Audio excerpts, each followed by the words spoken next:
بسم الله الرحمن الرحيم. السلام عليكم ورحمة الله وبركاته. إن الحمد لله نحمده ونستعينه ونستغفره ونعوذ بالله من شرور أنفسنا ومن سيئات أعمالنا. من يهده الله فلا مضل له ومن يضلل فلا هادي له.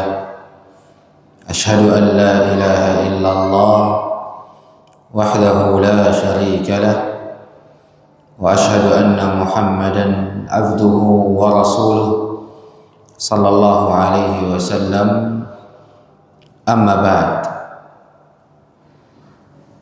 Para jemaah sekalian, sidang jemaah maghrib yang sama-sama dirahmati oleh Allah Subhanahu wa taala, kembali kita memuji Allah, bersyukur kepada Allah dan mengucapkan alhamdulillahi rabbil alamin. Ialah Allah Subhanahu wa taala yang masih menjaga kita, memberikan kita kebaikan, mengistiqamahkan kita di atas ibadah dan ketaatan kepadanya.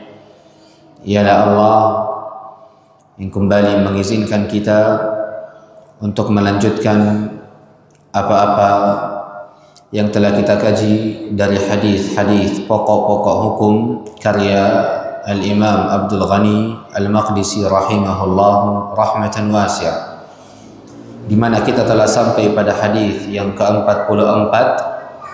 Ialah hadis yang sama juga diriwayatkan oleh Aisyah radhiyallahu anha.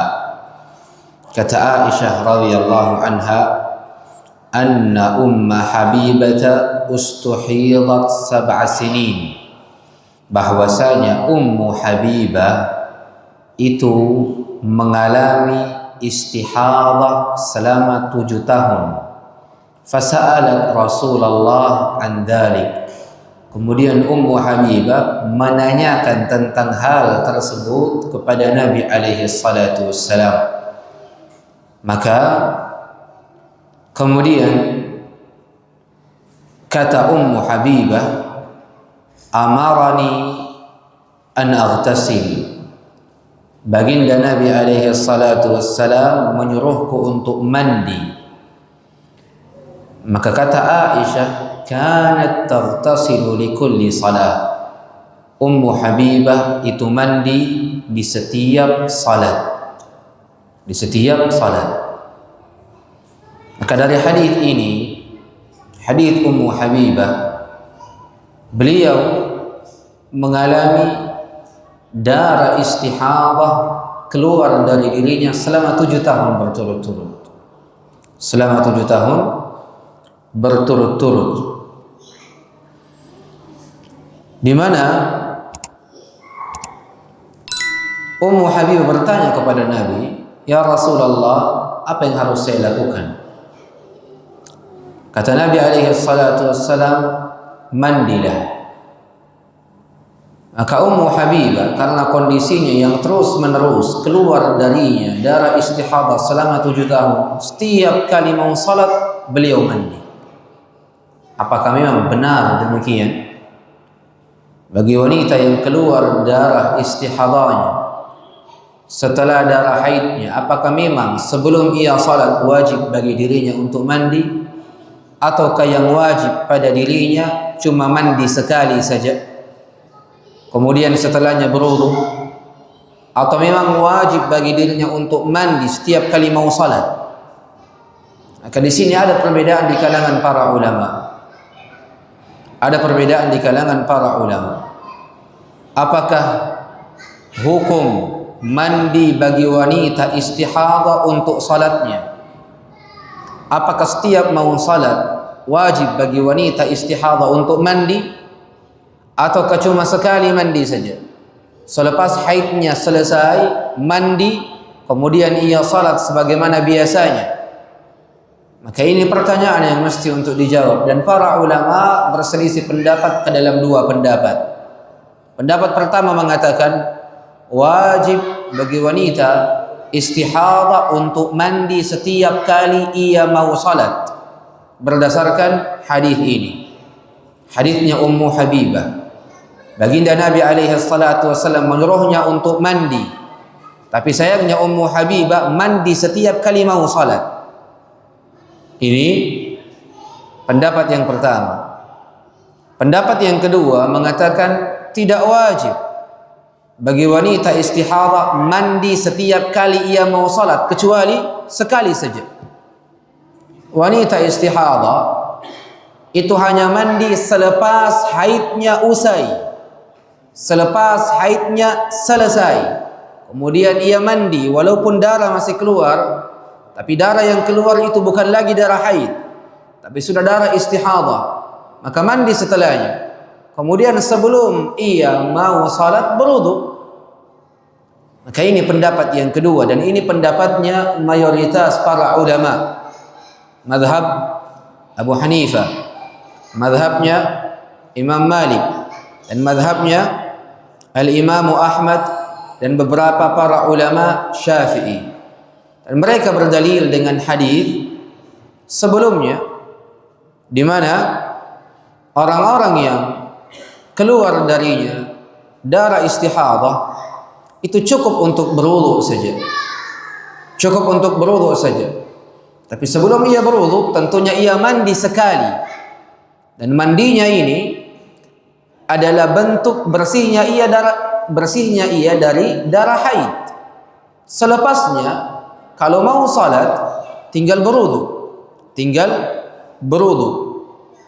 Dan ucapan dari hadis ini Ummu Habibah, Nabi alaihi salatu wassalam itu menyuruhnya untuk mandi, tapi tidak untuk setiap salat. Sayangnya dipahami oleh Ummu Habibah mandi itu setiap salat, dan ini pendapat yang keliru. Karena itu bukan perintah Nabi. Perintah Nabi mandi sekali saja. Mandi sekali saja, dan tidak mesti mandi setiap kali salat. Pendapat yang dipilih oleh Ummu Habibah berdasarkan ijtihad dan pemahaman beliau, bukan perintah Nabi. Karena kata Nabi dalam hadis ini, "Ightasili", mandilah. Dan Nabi tidak mengatakan "Ightasili likulli salat", mandilah setiap engkau ingin salat. Tidak. Kata Nabi, mandilah. Yani selepas engkau selesai dari haidmu, mandi. Selepas usai dari haidmu, maka mandi. Kan begitu. Kalau mau salat, tinggal berwudu saja. Dan ini di antara hal-hal yang patut untuk diperhatikan. Kemudian faedah yang lain yang terdapat dalam hadis ini, wanita yang istihadah di zaman Nabi alaihi salatu wassalam itu ada 6. Dikenali dan diketahui. Ada wanita-wanita memang itu di zaman Nabi keluar darah istihadahnya dalam jangka waktu yang sangat lama. Bayangkan Ummu Habibah radhiyallahu anha keluar darah istihadahnya selama 7 tahun. Selama 7 tahun. Maka ada memang wanita-wanita yang dikenali di zaman Nabi itu keluar darah istihadahnya, dan itu ada 6 orang. Yang pertama, Hamnah bintu Jahash.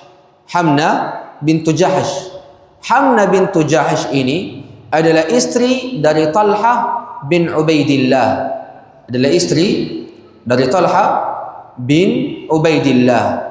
Dan Hamnah bintu Jahash ini saudara perempuannya Zainab bintu Jahash, di mana Zainab kita kenali adalah istri Nabi alaihi salatu wassalam. Maka Zainab bintu Jahash istri Nabi punya saudara perempuan, inilah Hamnah bintu Jahash, istrinya Talha bin Ubaidillah. Ini orang yang dikenali keluar darah istihadahnya dalam jangka waktu yang sangat lama di zaman Nabi.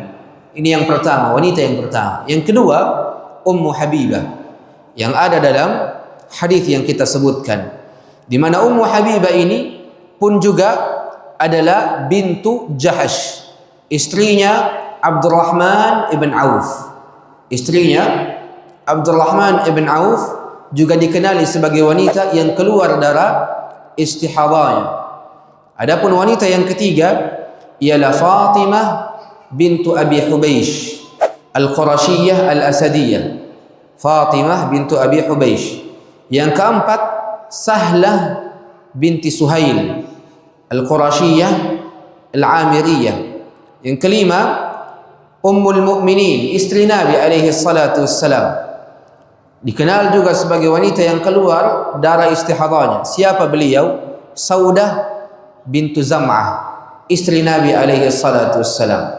Dan yang keenam ialah Ummul Mukminin, istri Nabi juga, yaitu Zainab bintu Jahash, saudara perempuannya Hamna bintu Jahash. Maka dua saudara perempuan ini, Hamna bintu Jahash dan Zainab bintu Jahash, satunya istrinya Talha bin Ubaidillah, satunya istri Nabi alaihi salatu wassalam. Kedua-duanya dikenali sebagai wanita yang keluar darah istihadahnya, yang keluar darah istihadahnya.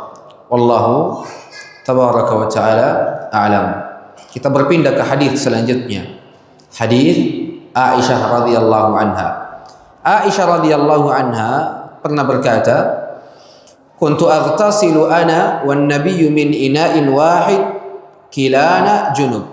Dahulu aku mandi bersama dengan Nabi di satu wadah yang sama, di satu bak yang sama. Kami ini, yakni kami berdua ini, Aisyah dan Nabi alaihi salatu wassalam, sama-sama junub. Sama-sama junub. Maka diambil dari hadis ini beberapa faedah. Faedah yang pertama, dibolehkan bagi seorang suami mandi bersama dengan istrinya di bak yang sama. Di bak yang sama.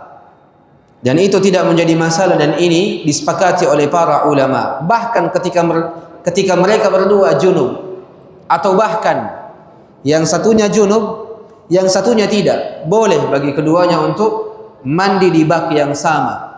Dan air yang dipakai oleh orang yang junub masih boleh dipakai oleh orang yang suci, tidak menjadi masalah, dan dibolehkan bagi suami dan istri untuk mandi dalam bak yang sama. Dan ini diantara anjuran untuk memperindah rumah tangga. Jangki malu-malu. Istri kita sudah menjadi sah, sudah menjadi milik kita. Maka kadang-kala dibutuhkan hal-hal seperti ini untuk membuat rumah tangga itu semakin indah, semakin baik, dan semakin memiliki rasa dan memiliki banyak warna. Itu mesti untuk dipahami hal-hal seperti ini. Dan Nabi alaihi salatu wassalam tidaklah melakukan sesuatu kecuali itu yang paling utama, kecuali itu yang paling baik, kecuali itu yang paling afdal. Maka cara terbaik tentunya untuk memberikan warna dalam rumah tangga adalah hal-hal seperti ini. Jangan bilang sudah tua, mak. Tidak. Hal-hal seperti ini masih harus dilakukan. Kalaupun tidak hal yang sama, maka ambil hal yang lain. Mengecup kepala istri kita, memeluk istri kita, mengucapkan kata-kata romantis, itu mesti. Dan jangan pernah mengatakan diri ini sudah tua, tidak lagi cocok dengan hal-hal seperti ini. Lihatlah baginda Nabi alaihi salatu wassalam. Berapa jarak usia Nabi alaihi salatu wassalam dengan Aisyah radhiyallahu anha, tapi masih melakukan hal-hal seperti ini. Karena ini diantara bumbu-bumbu penyedap dalam rumah tangga. Karena ketahuilah, syaitan tidak akan pernah meninggalkan kita. Tidak akan pernah meninggalkan kita untuk tidak terjatuh. Pasti syaitan akan berusaha membuat kita tergelincir, membuat kita terjatuh, membuat kita jauh daripada suasana-suasana indah bersama dengan istri kita. Maka ini mesti dipahami hal-hal yang seperti ini. Apatah lagi belakangan, la ilaha illallah, berita yang beredar selalu perselingkuhan, selalu hal-hal yang berkaitan dengan rumah tangga, selalu berkaitan dengan retaknya rumah tangga. Ada apa dengan dunia ini? Ada apa dengan manusia? Apakah manusia ini telah benar-benar jauh dari tata cara hidup Nabi bersama dengan istrinya? Apakah manusia tak lagi memahami arti dari sebuah keluarga? Ataukah manusia hanya memahami lafaz ijab qabul yang ia ucapkan di awal waktu saja? Setelahnya nilainya akan hilang seiring berjalannya zaman. Ini di antara kekeliruan. Ini di antara hal-hal yang buruk. Karena ketahuilah, orang yang paling wajib untuk kita berikan kebaikan dan kebahagiaan adalah istri kita, adalah pasangan kita, adalah suami kita. Bahkan Nabi alaihi salatu wassalam memberikan permisalan. Kata Nabi alaihi salatu wassalam, hatta ma tada'a fi imra'atik fahuwa sadaqah.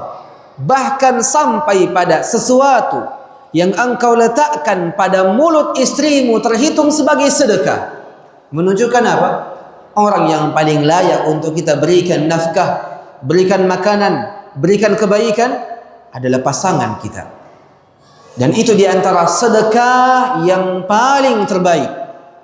Ketika kita niatkan untuk Allah, ketika kita niatkan untuk syurga Allah subhanahu wa ta'ala. Ini di antara hal-hal yang patut untuk diperhatikan.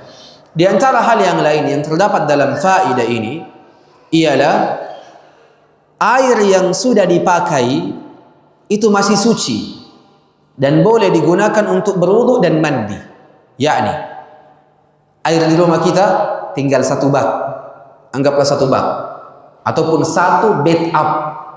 Sekarang WC zaman sekarang indahnya bukan main.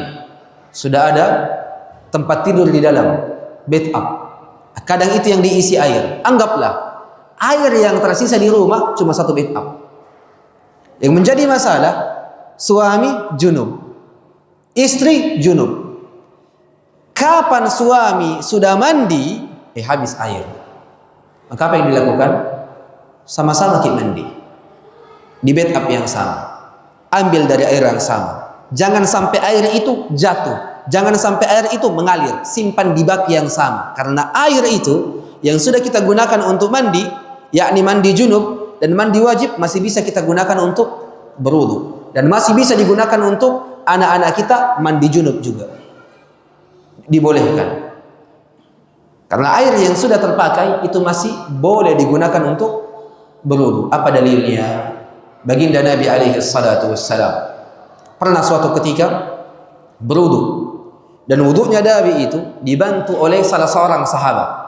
Dan orang yang paling sering membantu Nabi alaihi salatu wassalam wudu ialah sahabat Jabir ibn Abdullah.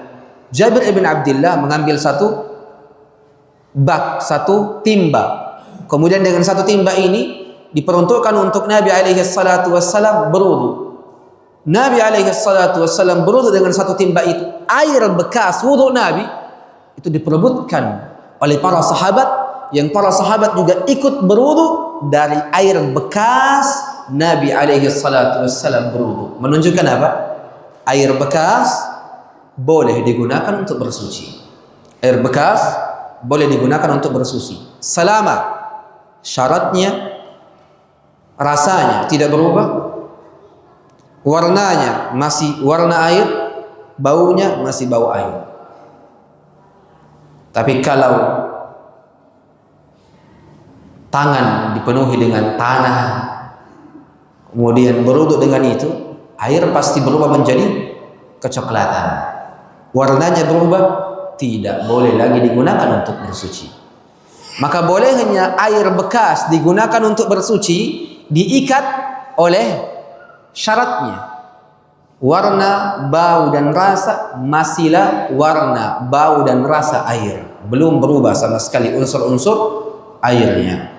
Ini di antara hal-hal yang berkaitan dengan hadis Aisyah radhiyallahu anha. Kita beralih kepada hadis selanjutnya. Hadis ke-46 juga dari Aisyah radhiyallahu anha. Kata Aisyah, baginda Nabi alaihi salatu wassalam pernah menyuruhku untuk memakai satu pakaian yang menutupi pusar sampai lututku.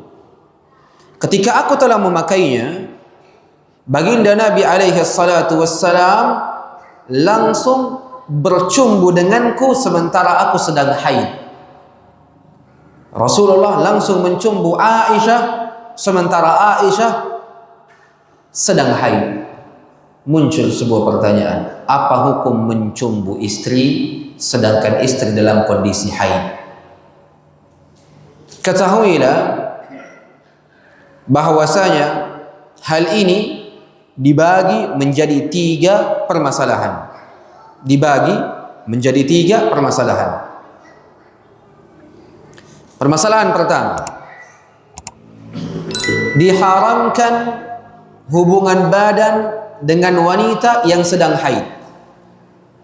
Haram menggauli istri yang sedang haid, dan ini berdasarkan kesepakatan para ulama. Dan barang siapa, kata Al-Imam An-Nawawi, barang siapa yang meyakini bolehnya menggauli istri dan wanita yang sedang haid, maka ia menjadi kafir, keluar dari Islam walaupun ia belum melakukannya. Yani orang ini belum melakukan hubungan badan dengan istrinya yang sedang haid, tapi ia meyakini kehalalannya. Para ulama menghukumi orang yang jenisnya seperti ini dihukumi kafir dan keluar dari agama Islam. Kenapa? Karena telah menyelisihi Al-Quran, mengingkari sunnah, dan mengingkari kesepakatan para ulama. Maka poin pertama, haram secara mutlak menyetubuhi, menggauli istri ataupun wanita yang sedang haid. Poin yang kedua, apa hukum mencumbu wanita yang sedang haid di bagian atasnya? Yakni Aisyah radhiyallahu anha diperintahkan oleh Nabi untuk menggunakan apa? Sarung. Sarung itu penutup antara pusar sampai lutut. Itu sarung. Apa-apa yang menutupi pusar sampai lutut ke bawah itu sarung. Aisyah memakainya. Tiba-tiba dicumbu oleh Rasulullah sementara Aisyah dalam keadaan haid. Pertanyaannya, apa hukum mencumbu wanita yang sedang haid di atas sarungnya, di bagian atas sarungnya, mulai dari atas pusar sampai ke atas? Para ulama mengatakan boleh secara mutlak. Boleh secara mutlak. Bagian atas mencumbu istri, kepalanya, wajahnya, dan apa-apa yang berada di bawahnya, itu boleh dicumbu bahkan ketika istri sedang dalam keadaan haid.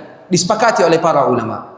Muncul poin yang ketiga, apa hukum mencumbui istri di antara pusar dan lututnya? Di antara pusar dan lututnya. Ini permasalahannya. Bukan lagi kubul dan bukan lagi duburnya. Karena kalau kubul dan dubur disepakati haramnya, itu masuk ke dalam poin pertama.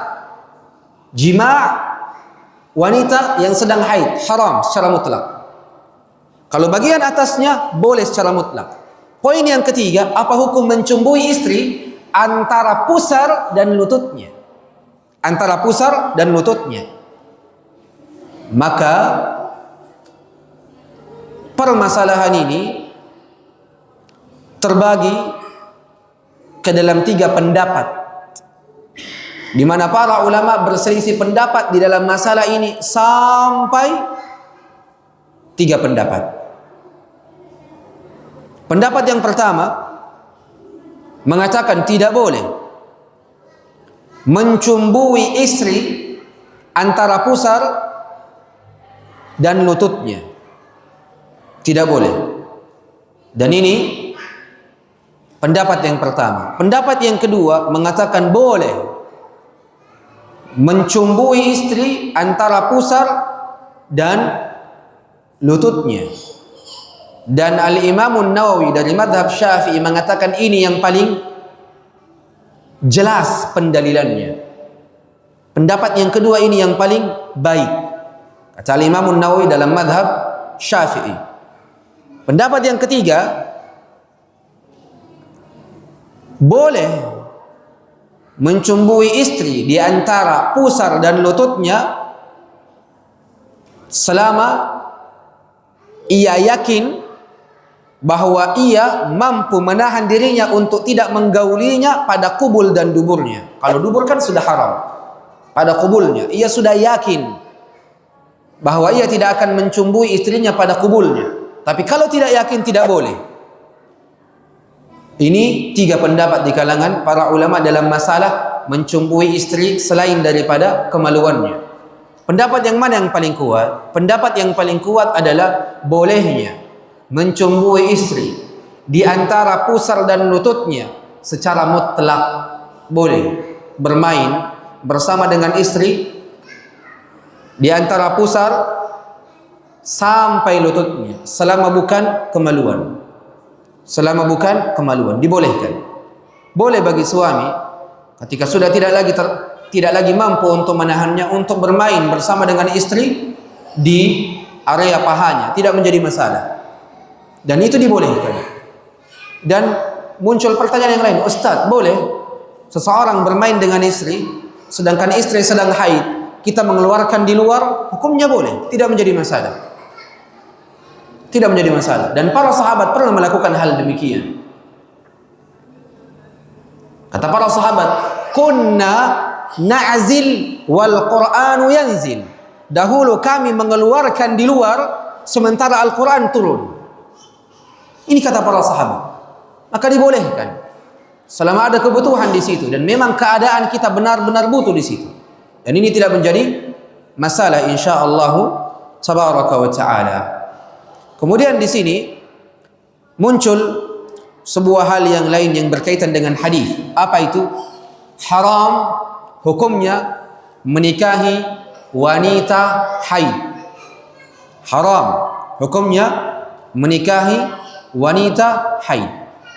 Tidak boleh menikahi wanita haid, dan maksud dari menikahi di sini ialah menyetubuhi wanita haid. Tidak diperbolehkan.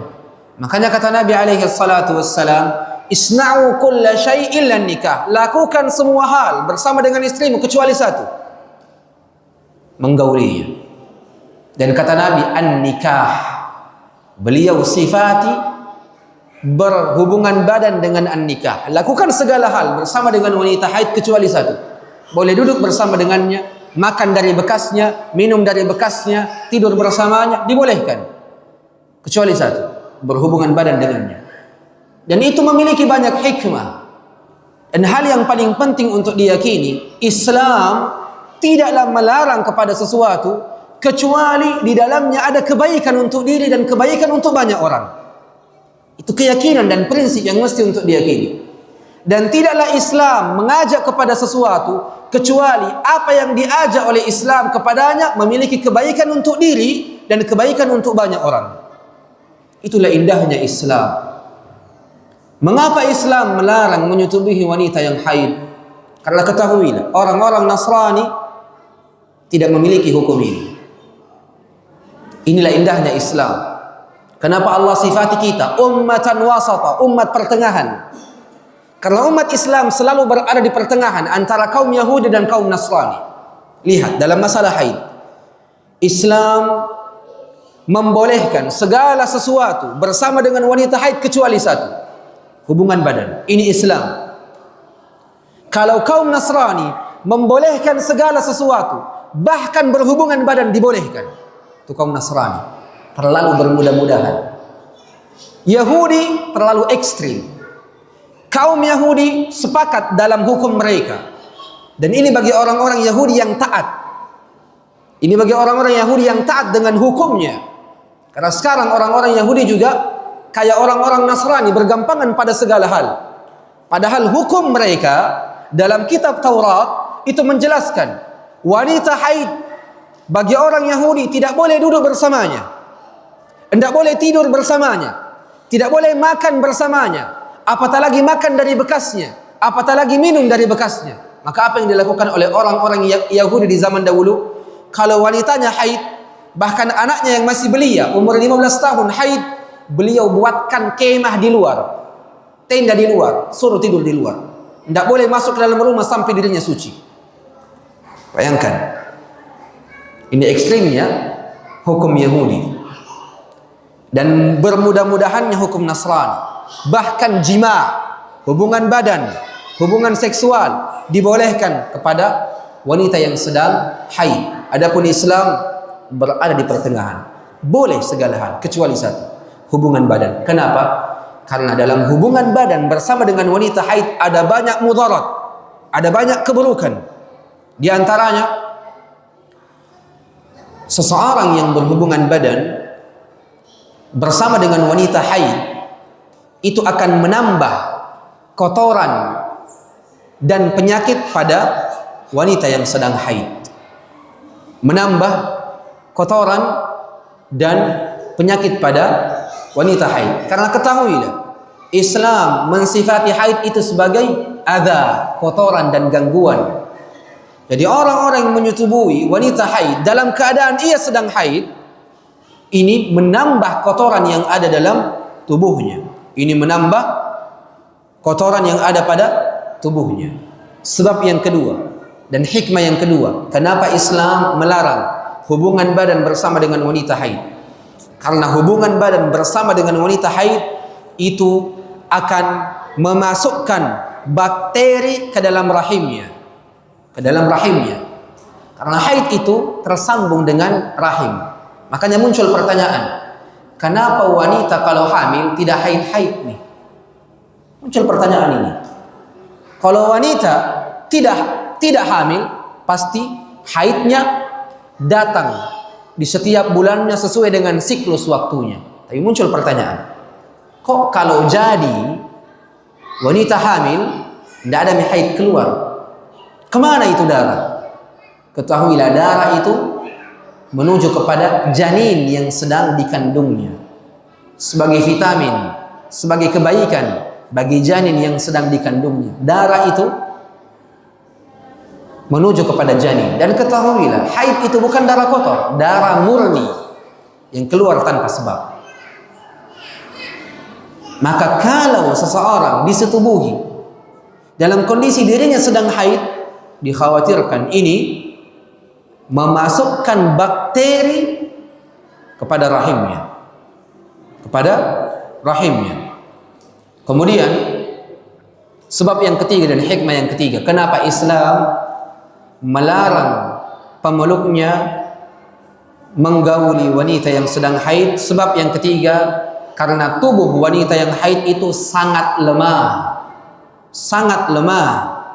Dikhawatirkan tubuhnya akan semakin lemah ketika dilakukan hal-hal seperti itu.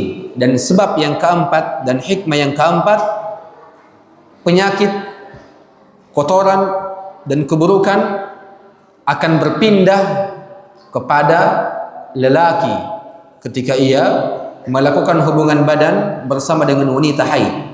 Karena lelaki ketika berhubungan badan sudah tidak dilakukan lagi memasukkan anggota tubuhnya kepada wanita haid tersebut, yang dikhawatirkan ada penyakit yang muncul pada diri lelaki disebabkan karena ia menggauli wanita yang sedang haid.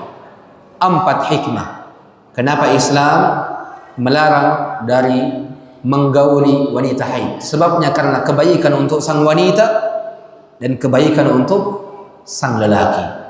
Dan inilah indahnya Islam.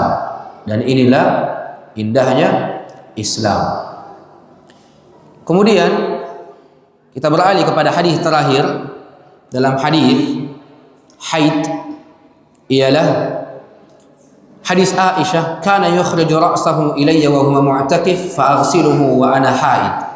Kata Aisyah, ketika baginda Nabi alaihi salatu wassalam sedang i'tikaf dalam masjid, dan masjid Rasulullah itu di sebelah rumah Nabi, di sebelah kamar Nabi.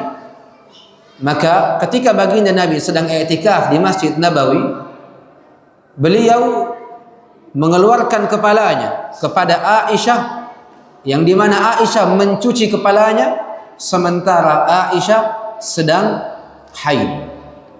Apa maksud daripada hadis ini? Maksudnya ialah tubuh wanita haid, keringatnya dan apa-apa yang berkaitan dengan tubuhnya kecuali darah haid itu suci. Seluruh apa-apa yang berkaitan dengan wanita haid suci. Air ludahnya suci. Kecuali satu, darah haid yang keluar darinya. Karena disepakati pembeda antara darah haid dan istihadah. Darah haid najis, darah istihadah tidak najis. Ini pembedanya. Maka seluruh apa-apa yang ada pada tubuh wanita haid suci kecuali satu, darah haidnya. Darah haidnya. Ini faedah yang pertama. Kemudian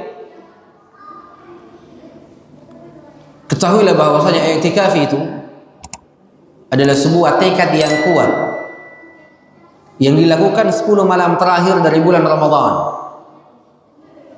untuk benar-benar mendekatkan diri kepada Allah, benar-benar menyibukkan dengan ketaatan dan kebaikan. Dan syarat i'tikaf tidak boleh keluar dari masjid kecuali dalam keadaan darurat. Kecuali dalam keadaan darurat. Darurat seperti apa? Membeli makanan. Tidak ada makanan di masjid. Istri juga jauh. Dan kita i'tikaf di masjid yang jauh dari rumah. Mungkin menunggu di dalam sampai tak lapar. Tidak. Boleh keluar untuk membeli makanan dari makanan malam untuk diri kita. Karena kalau siang kan puasa. Boleh. Tidak menjadi masalah. Atau anggaplah WC berada di luar masjid, maka boleh bagi orang-orang yang sedang i'tikaf keluar dari masjid karena kebutuhan, yaitu untuk membuang air, dibolehkan. Tapi kalau keluar tanpa ada kebutuhan, i'tikafnya batal. Wajib bagi dirinya untuk kembali keluar dari masjid dan meniatkan untuk i'tikaf. Sekarang Nabi alaihi salatu wassalam, apa yang beliau lakukan? Nabi alaihi salatu wassalam itu pernah bersumpah tidak akan keluar dari tempat i'tikafnya apapun keadaannya. Apapun keadaannya. Tapi lihat apa yang dilakukan Nabi. Beliau keluarkan kepalanya. Beliau keluarkan kepalanya menuju pintu rumahnya atau jendela rumahnya. Aisyah melihat itu. Apa yang dilakukan Aisyah? Mencuci kepala Rasulullah. Istilahnya disampoi, dimandikan. Boleh seperti ini? Boleh. Karena maksud daripada keluar dari masjid yang kita niatkan untuk i'tikaf seluruh tubuh. Adapun kalau sebagian badan dibolehkan. Contoh, kita sudah bersumpah untuk tidak keluar dari masjid ini karena i'tikaf apapun keadaannya.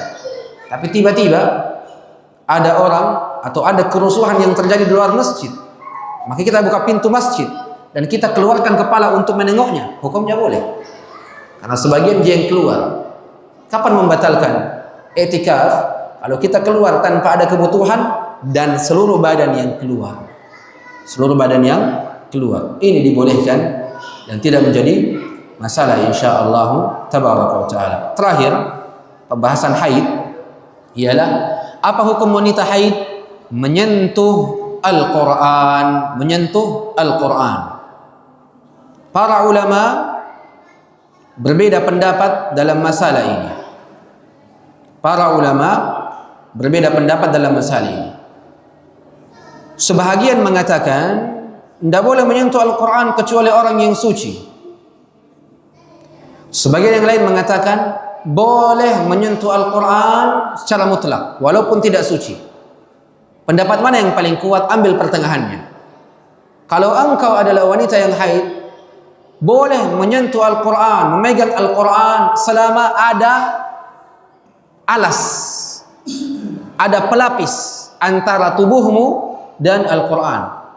Dan ini bukan karena tubuhmu tidak suci, tapi ini karena sebagai bentuk pengagungan terhadap firman Allah saja. Sebagai bentuk pengagungan terhadap firman Allah. Maka boleh bagi wanita haid kalau mau memegang mushaf, ia memegangnya dengan kaos tangan, ataupun dialasi dengan tisu, ataupun dialasi dengan pakaian, kain, dibolehkan. Sebagai bentuk penghormatan kepada Al-Quran. Muncul sebuah pembahasan yang lain. Apa hukum wanita haid membaca Al-Quran? Jawabannya boleh bagi wanita haid membaca Al-Quran secara mutlak. Membaca, bukan menyentuh mushaf. Kalau mushafnya di sini kemudian ia baca, boleh secara mutlak. Yang diperselisihkan menyentuhnya. Dan sebaik-baik pendapat, kalaupun ingin menyentuh, alasi tangan kita dari mushaf itu. Alasi dengan sesuatu tangan kita dari mushaf itu. Tapi untuk membacanya, para ulama sepakat akan kebolehannya. Muncul seseorang, Ustaz, bagaimana dengan hadis Abdullah ibn Umar? Abdullah ibn Umar meriwayatkan sebuah hadis dari Nabi. Kata Nabi, la taqra'il haidu walal junubu syai'an minal Qur'an. Jangan wanita haid membaca Al-Quran dan jangan orang yang junub membaca Al-Quran. Bagaimana dengan hadis ini, Ustaz? Jawabannya, hadis ini adalah hadis yang lemah. Jawabannya, hadis ini adalah hadis yang lemah. Para ulama melemahkannya dan tidak boleh berdalil dengan hadis yang lemah. Sehingga hadis ini tidak boleh dijadikan sebagai dalil. Menunjukkan boleh bagi wanita haid untuk membaca Al-Quran secara mutlak. Yang diperselisihkan yang junub. Laki-laki yang junub, Ustaz, saya sedang junub, boleh tidak saya membaca Al-Quran? Ini yang diperselisihkan di kalangan para ulama. Ada yang mengatakan tetap boleh, ada yang mengatakan tidak boleh. Muncul pertanyaan yang lain, Ustaz, apa sebabnya? Kok wanita haid boleh membaca Al-Quran secara mutlak? Laki-laki yang junub diperselisihkan, bahkan ada yang mengatakan tidak boleh. Sebabnya, karena darah haid bukan kemauan kita. Bukan kemauan kita untuk haid. Tapi itu sudah ketentuan Allah, sehingga dibolehkan untuk tetap membaca Al-Quran. Adapun laki-laki yang junub, tidak mungkin junub kalau tidak mau. Bukankah begitu? Tidak mungkin junub kalau tidak mau. Maka ini ada kaitannya dengan ketentuan kita, ada kaitannya dengan kehendak kita. Makanya kenapa pendapat yang paling benar dalam masalah bolehkah laki-laki yang junub itu membaca Al-Quran, pendapat yang benar tidak boleh sampai dirinya suci. Karena pilihan junub ini ada pada dirinya, dan pada dirinya jugalah kehendak untuk mengangkat junub tersebut dari dirinya dengan mandi. Sangat gampang ketika dirinya junub, kemudian ia ingin membaca Al-Quran, bersegera untuk mandi. Bersegera untuk mandi. Kecuali dirinya memang terhalangi dari mandi, entah karena cuaca yang sangat dingin, maka ia menggantinya terlebih dahulu dengan tayamum. Itu yang dibolehkan. Itu yang dibolehkan, insyaallah tabaraka wa ta'ala. Kemudian muncul sebuah pembahasan yang lain. Ustaz, apa hukum membaca Al-Quran dalam keadaan telentang, atau istilahnya mupang? Kita tahu mupang, tidur yang bentukannya dada yang berada di bawah, ditindisi. Boleh tidak membaca Al-Quran dengan bentuk yang seperti itu? Jawabannya boleh, tidak menjadi masalah. Apa dalilnya? Allah Azza wa Jalla berfirman di dalam Al-Quran, alladzina yadhkuruna Allah qiyaman wa qu'udan wa ala junubihim. Ialah orang-orang yang berzikir kepada Allah dan membaca Al-Quran adalah zikir yang paling baik. Membaca Al-Quran adalah zikir yang paling baik. Kata Allah, adapun orang-orang yang berzikir kepada Allah dalam keadaan berdiri, dalam keadaan duduk, ataupun dalam keadaan mupang, tidur dalam keadaan dadanya berada di bawahnya, ia tindisi dadanya, dibolehkan, tidak menjadi masalah. Tidak menjadi masalah. Maka boleh bagi seseorang membaca Al-Quran apapun bentuk dan keadaannya, tidak menjadi masalah. Bagaimanapun jenis duduknya, boleh bagi dirinya untuk membaca Al-Quran. Maka insyaallah tabaraka wa ta'ala, para jamaah sekalian, kita di pertemuan yang akan datang akan masuk ke dalam bab salat. Insyaallah pertemuan yang akan datang kita mulai dengan muqaddimah dalam bab salat, di mana insyaallah tabaraka wa ta'ala akan depan menjadi awal bagi diri kita masuk ke dalam bab salat, sekaligus pengingat salat tiangnya agama. Dan salat adalah amalan pertama yang akan dihisab oleh Allah. Kalau salat baik, diharapkan amalan yang lain akan ikut baik. Tapi kalau salat buruk, dikhawatirkan amalan yang lain akan ikut buruk. Sepenting itu salat dalam kehidupan kita. Makanya mempelajari hukumnya, tata caranya, dan detail-detailnya sangat penting. Di mana mungkin kita akan berlama-lama dalam bab salat guna untuk mencerahkan dan memahamkan kepada para jamaah sekalian tentang perselisihan yang ada terkait dari gerakan, bagaimana cara meletakkan tangan kanan, apakah di atas dada, apakah di tengah, apakah di perut atau di bawah pusar, dan bagaimana cara bertakbir, apakah selaras dengan bahu atau harus selaras dengan telinga dan mendekati telinga, atau boleh berada di atas kepala. Ini di antara hal-hal yang patut untuk kita perhatikan. Bagaimana tata cara ruku? Tangan kalau ruku itu di mana? Apakah diletakkan di paha, di lutut, atau di betis? Kemudian cara meletakkan tangan itu bagaimana? Apakah dibuka ataukah dirapatkan? Kemudian sujud. Sujud ini bagaimana? Letak tangan ini di mana? Apakah di samping telinga, sejajar dengan bahu? Kemudian kalau sejajar dengan bahu, apakah dibuka atau ditutup? Ini seluruhnya kita akan jelaskan detail-detailnya di dalam bab salat. Semoga yang sedikit ini berkah untuk semuanya, bermanfaat untuk semuanya, dan semoga Allah Subhanahu wa taala jadikan majelis ini sebagai sebab dari sebab-sebab masuknya kita ke dalam syurga Allah Subhanahu wa taala. Aqul ma tasma'un, aqul qawli hadza wa astaghfirullah li wa lakum. Subhanakallahumma wa bihamdik, asyhadu an la ilaha illa anta, astaghfiruka wa atubu ilaik. Adapun sesi tanya jawab insyaallah kita adakan di pertemuan yang akan datang atau majelis yang kedua insyaallah setelah kita selesai dari salat. Barakallahu fikum, jazakallahu khair. Assalamualaikum warahmatullahi wabarakatuh.